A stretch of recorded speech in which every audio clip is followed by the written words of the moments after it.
Hello friends, मैं Ankit Kumar Verma online classes लेके आपके सामने आया हूँ।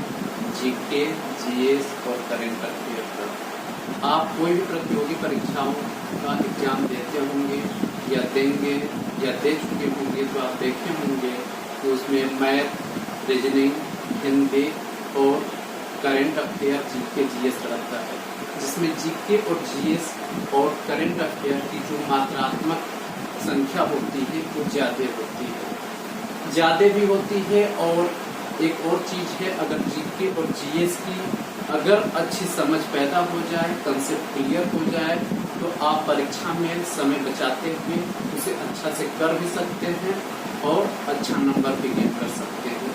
उसी की तुलना में अगर रीजनिंग और मैथ के बारे में थोड़ा सा हम डिस्कस करें तो मैथ और रीजनिंग में बिना कैलकुलेशन किए आंसर नहीं निकल सकता है, लेकिन हम जीके और जीएस और करंट अफेयर्स में थोड़ी सी हम समझ बना ले, थोड़ा सा कंसेप्ट हम क्लियर कर ले, तो जो भी क्वेश्चन है हम उसे अच्छी तरह कर सकते हैं। मेरा प्रयास यही रहेगा कि जो भी चीज़ें हमारे जीके, जीएस और करंट अफेयर्स के अंतर्गत आती हैं आप तक पहुंच जाएं।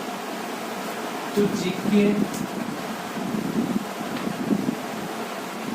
जीएस और करंट अफेयर,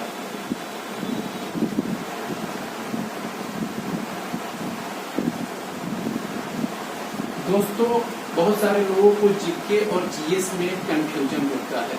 जीके और जीएस क्या होता है? जीके होता है कि अगर किसी चीज की सामान्य जानकारी है तो वो जीके, जनरल नॉलेज के अंतर्गत आ गया।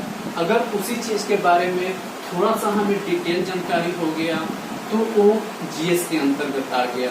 जैसे आप लोग जानते हैं कि बहुत सारी नदियां हैं, कुछ छोटी हैं, कुछ बड़ी हैं। तो अगर आ गया कि कौन सी नदी छोटी है, कौन सी बड़ी है, तो ये किसके अंतर्गत आ गया? जीके। और अगर आ गया कि कौन सी नदियां डेल्टा बनाती हैं, कौन सी नदियां एस्चुरी बनाती है, एस्चुरी क्या होता है, डेल्टा क्या होता है, घाटियां क्या होती हैं, तो ये नदी के बारे में जब हम डिटेल में पढ़ेंगे या विस्तृत अध्ययन करेंगे वो जीएस के अंतर्गत आ जाता है। और करंट अफेयर्स क्या होता है? कोई भी प्रतियोगी एग्जाम जो भी हो रहे हैं इसमें जीके और जीएस के साथ साथ जो करंट अफेयर का क्वेश्चन आता है इसकी भी मात्रात्मक संख्या कुछ ज़्यादा रहती है, तो हम इसे भी साथ साथ पढ़ेंगे। तो हम जीके, जीएस के अंतर्गत क्या क्या चीज़ें पढ़ेंगे उसका हम थोड़ा सा विस्तृत, थोड़ा सा सूक्ष्म जानकारी देते हैं। जीके, जीएस के अंतर्गत हम पढ़ेंगे संविधान और राज व्यवस्था। बहुत सारे बच्चे या मित्र राज व्यवस्था और संविधान को एक ही सब्जेक्ट मानते हैं, जो कि दोनों में काफी सारे अंतर हैं। फिर उसके बाद हम पढ़ेंगे भूगोल। भूगोल में हम दो पार्ट करते हैं, एक भारत विश्व का और दूसरा भारत का।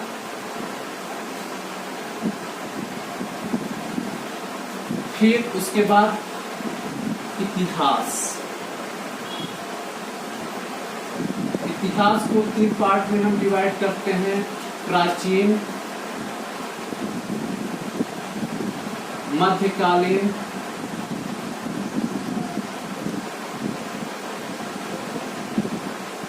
और आधुनिक।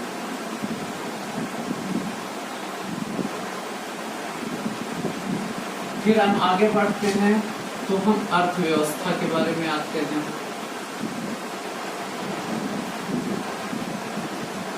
अर्थव्यवस्था क्या होती है?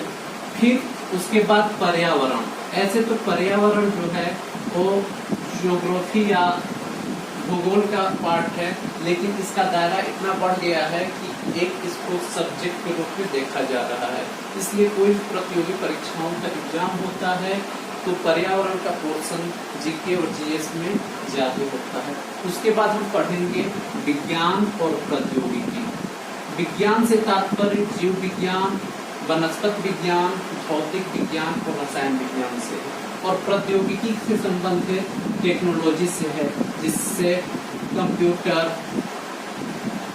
जैसे बायोटेक्नोलॉजी, नैनो टेक्नोलॉजी, इत्यादि। तो हम धीरे धीरे एक एक क्वेश्चन को लेके चलेंगे और उसके बाद हम पढ़ेंगे। अब संविधान और राज्य व्यवस्था मैंने एक जगह लिखा है। संविधान और राज्य व्यवस्था एक दूसरे से रिलेटेड है।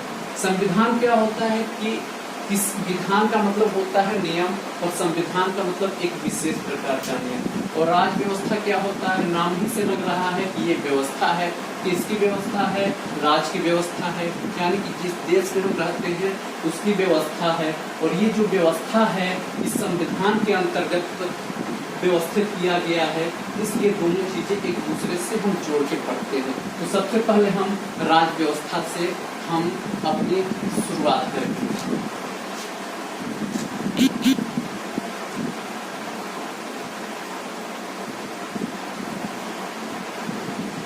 राज्य व्यवस्था,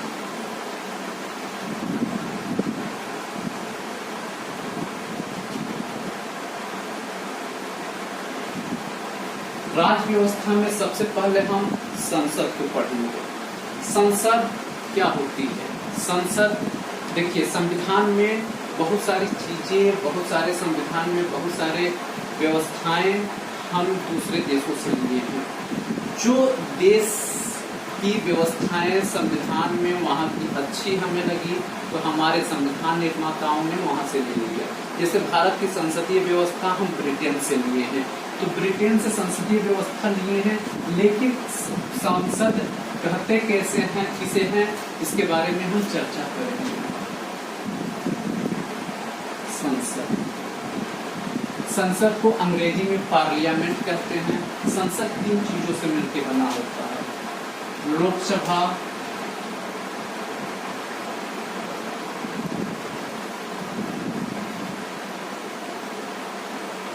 राज्यसभा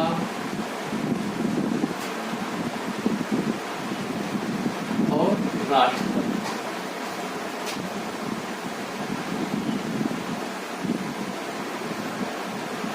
संसद 3 चीजों से मिलकर बनी होती है, लोकसभा, राज्यसभा और राष्ट्रपति। नाम से ही विदित है लोकसभा। लोकसभा का मतलब होता है कि इसमें जो लोग होते हैं या लोग जाते हैं चुन के, वो प्रत्यक्ष रूप से जनता द्वारा चुने जाते हैं, इसलिए इसे लोकसभा कहते हैं। इसलिए इसे जनता का सभा भी कहा जाता है। राज्यसभा, राज्यसभा से ऐसा लग रहा है कि ये राज्य की कोई संस्था है या राज्य से जुड़ी कोई संस्था है। ऐसा नहीं है, ये संसद जो है वो केंद्र की संस्था, केंद्र से संबंधित है, और जो राज्यसभा है ये संसद की एक पार्ट है जिससे लोकसभा, राज्यसभा, राष्ट्रपति बना है, और राज्यों का ये प्रतिनिधित्व करता है, इसलिए इसे राज्यसभा कहते हैं। राष्ट्रपति क्या होता है? राष्ट्रपति जो होता है वो राष्ट्र का सर्वोच्च व्यक्ति होता है। ये भारत का या हमारे देश का प्रथम नागरिक भी होता है। ये औपचारिक प्रधान भी होता है और इसकी सारी शक्तियां कार्यपालिका में निहित होती है। हम बताएंगे, जब सरकार पढ़ाएंगे तो बताएंगे कार्यपालिका क्या होती है, विधायिका क्या होती है और न्यायपालिका क्या होती है। हम चर्चा कर रहे हैं लोकसभा का। हमने अभी बताया कि संविधान में जो भी नियम बनाए गए हैं या देश में जो भी चीजें होती हैं या जो व्यवस्थाएं हैं, सब भारतीय संविधान के अंतर्गत होता है। तो जब हम संविधान पढ़ाएंगे तो उसमें बताएंगे कि जो लोकसभा का मेंशन है संविधान में, आर्टिकल या अनुच्छेद 81 के तहत है। ठीक, राज्यसभा में जो मेंशन है और संविधान में जो राज्यसभा का मेंशन है या वो किसके अंतर्गत है, आर्टिकल 80 के अंतर्गत है। और संविधान में जो राष्ट्रपति का जिक्र किया गया है वो आर्टिकल 52 के तहत किया गया है। अब लोकसभा जनता का शासन होता है। आप देखे होंगे जैसे ही लोकसभा का चुनाव आता है तो आपके क्षेत्र में कुछ गणमान्य लोग आते हैं, क्योंकि बहुत सारे सांसद लोग भी होते हैं, या आपके क्षेत्र में निर्वाचित सांसद भी होते हैं, विधायक भी होते हैं। तो जो सांसद होते हैं आपके क्षेत्र में वो लोकसभा के होंगे या राज्यसभा के, लेकिन जो लोकसभा के सांसद होते हैं वो जनता के डायरेक्ट टच में होते हैं, वो जनता के बार बार आह्वान करते हैं या उनके बुलाने पे आते हैं कि उनको प्रत्यक्ष रूप से वो चुनते हैं।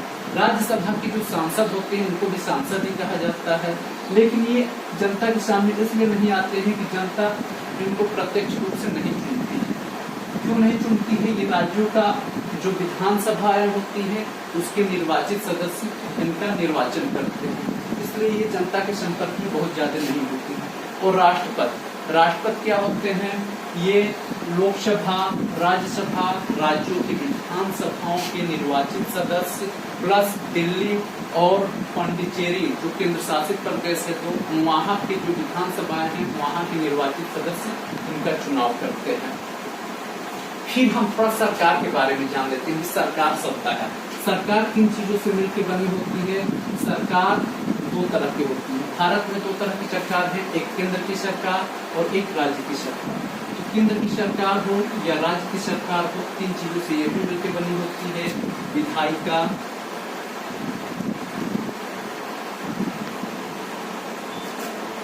कार्यपालिका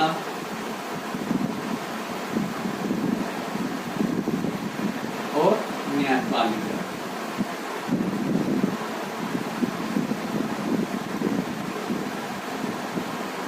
विधायिका क्या होती है, कार्यपालिका क्या होती है, न्यायपालिका क्या होती है? जो नियम बनाती है पार्लियामेंट में या राज्यों के विधान भवन में, विधानमंडल में जो नियम बनाती है वो विधायिका होती है। जो कार्यपालिका क्या होती है? जो विधायिका नियम बनाती है वो उसका क्रियान्वयन जो करता है उसको कार्यपालिका कहते हैं। कार्यपालिका विधायिका का ही पार्ट है, वहीं से निकल के आया है। और न्यायपालिका क्या होती है? न्यायपालिका होती है जो न्याय तो करती ही है लोगों के साथ साथ विधायिका जो कानून बना रही है उसे वो संविधान के अंतर्गत वो नियम बना रही है, कानून बना रही है, तो नहीं इस चीज का वो ध्यान देती है। अगर ऐसा नहीं विधायिका करती है तो उस पर प्रतिबंध लगाती है। और कार्यपालिका के साथ क्या करती है? वो ये भी देखती है कि विधायिका जो संविधान के अंतर्गत कानून बना है, क्या कार्यपालिका उसके अंतर्गत जो संविधान में वर्णित है उसके अंतर्गत कार्य कर रही है। भारत में जो न्यायपालिका होती है वो पिरामिड के आकार की होती है। पिरामिड के आकार का तात्पर्य है कि पिरामिड इसके आकार का होता है, शीर्ष पे न्यूनतम होता है और आधार पे चौड़ा होता है। जो शीर्ष पे होता है यहाँ क्या होता है? उच्चतम न्यायालय होता है। जो मध्य में होता है वो उच्च न्यायालय होता है और जो सबसे नीचे होता है अधीनस्थ न्यायालय होता है। उच्चतम न्यायालय एक ही है, वो केंद्र में है, वो दिल्ली में है। जितने भी राज्य होते हैं लगभग सभी राज्यों के पास हाई कोर्ट है जिसको उच्च न्यायालय कहते हैं, और जितने भी भारत में जिले होते हैं उसको अधीनस्थ न्यायालय कहते हैं। तो ये तीनों चीजों से मिलकर हमारी न्यायपालिका बनी होती है। सबका अलग अलग कार्य है। जब न्यायपालिका पढ़ेंगे इसकी चर्चा है। बाकी बस एक चीज हमें ध्यान में देना है कि हमारे देश की जो न्यायपालिका है उसका जो आकार है वो पिरामिड के आकार का है। फिर हम कुछ विधानमंडल की भी चर्चाएं कर लेते हैं।